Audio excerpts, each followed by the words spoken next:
Iniabot sa akin si Sara Duterte. Oh. Isang listahan ng suppliers. Oh, putik, Sara, may inabot ka pala eh. May inabot po si Sara Duterte, listahan ng supplier. Putik, iba to ha. Oh. Ano pa? Nung tiningnan ko, parang nasa shopping site.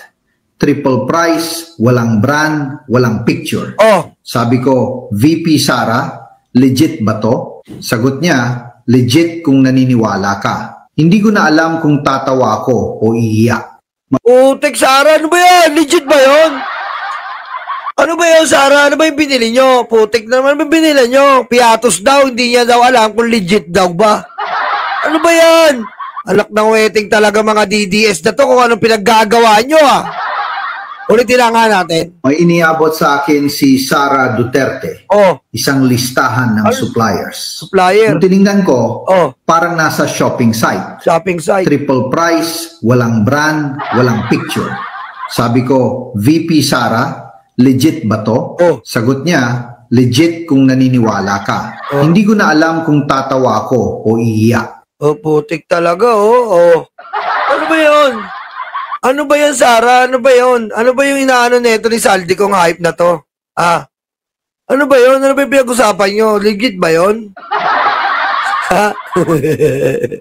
Ha? Ha? Ano ba yan, Sara? Legit ba yun? Gara, no? Grabe talaga, no? Grabe talaga ngayon. Sabi ko sa inyo, pag hindi po kayo maingat, ngayon, kakainin talaga kayo ng teknolohiya. Di ba? Diyan po magaling ang mga DDS. Mambulag ng mga tao. Di ba? Mambulag ng mga tao. Kaya po, madaming natin mga kababayan ang nabubulag ngayon. Kaya mag-ingat po tayo. Okay? Mag-ingat po tayo. Ito pa po. Oh. Ito pa po si Saldi ko na ano po, sumabit na po siya sa Konoha. Ito.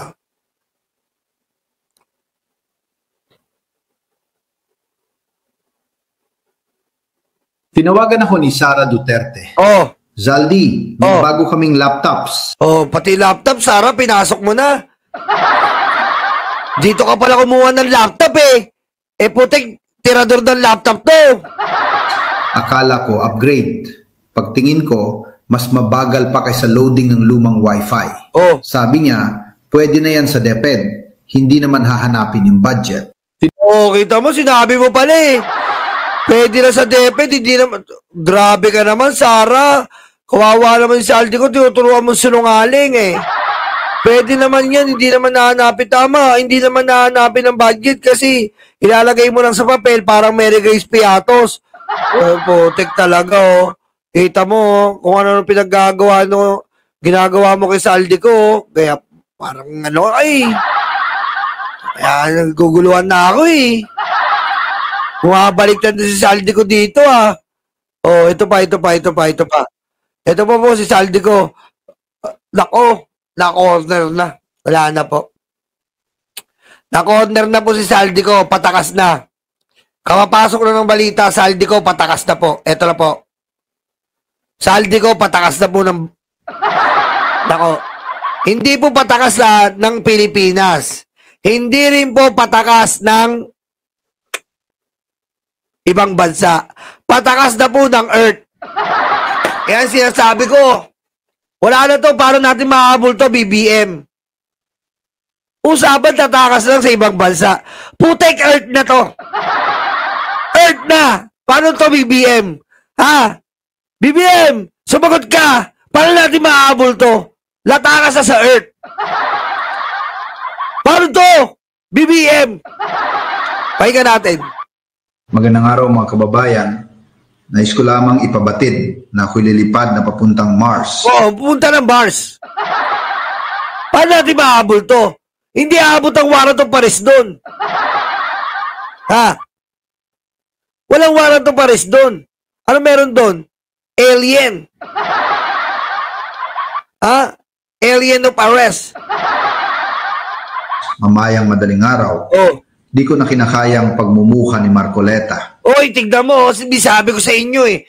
Marami po talagang di kinakayang pagmumukha ni Peluca de Anit Pulgoso Mocoloco.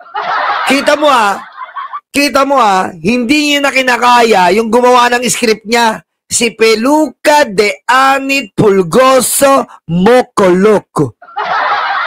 Oh, kaya miski siya, lilipad na ng Mars. Bakit? Mukhang pitbull na galit eh. Oh, pitbull na galit. Putik ko. Nakakatakot po talaga eh. Sabi ko sa inyo yung mukha niyan, grabe po eh. Kapag naka-smile, tsaka galit, iisa, bira yung gano'n eh. Nagtanong po ako ng 100 scientist. Sabi ko, pwede po ba yon? Yung mukha na si Mangot at mukhang nakangiti, iisang mukha, paano po yon? Kakaiba eh. Diba? Kakaiba eh. Siya lang meron nun, si Peluca de Anit Pulgoso Mocoloco. Anyway, update ko kayo sa Mars kung pwedeng magtayo ng flood control project doon. Okay, tamo? Putik, pati Mars? Pati Mars, lalagyan ng flood control? Pakahayop talaga nito ni... Pakahayop talaga nito ni... Oh, ito, nagsalita na yung ICC.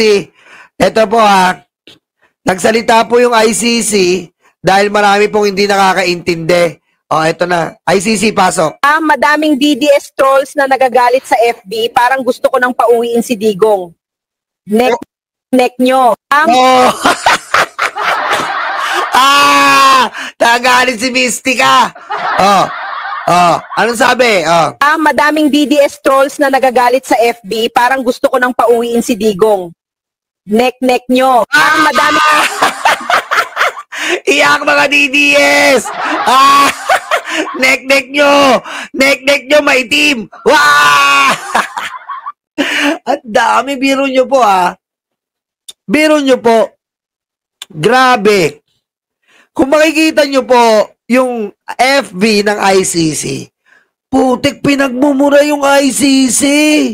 Mga walang manners. Mga talipandas. Mga kukupal-kupal talaga, mga DDS. Pinagmumura po yung ICC. Ano naman kinalaman ng ICC dun? Ginagawa lang nila ang dinimanda sa kanila, nila Trillanes. Putik, sinabihan pa yung ICC daw po, yung ICC daw po, dun daw napunta yung ninakaw ni BBM ng bilyon.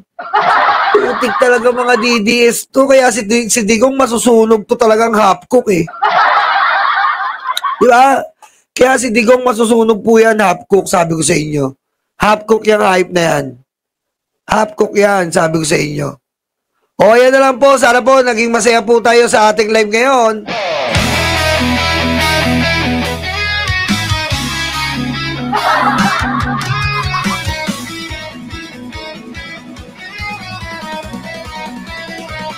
Walang premong bibig, puro kwento, mga peke ito, ulang na manggaas. Palike-like na lang po ng ating video at pasubscribe na rin po dito sa Birahan PH dahil dito po, bibirahin natin ang fake news, bibirahin natin ang mga talipandas at bibirahin natin ang mga DDS na nagluluga at nagkukupal-kupal.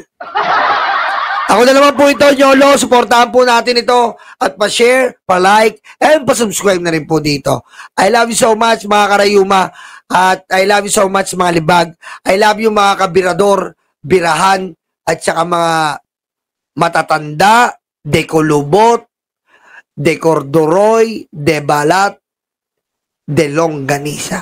Sa gilid ginigiba, hindi natutumba, handa mong harapin kahit sino pa sila. Ang nami mong girl, yun ang bangag. Inubos ang Pinoy, yun ang bangag. Nakakulong sa hate, yun ang bagay. Si Digong ay bangag, si Digong ay bangag.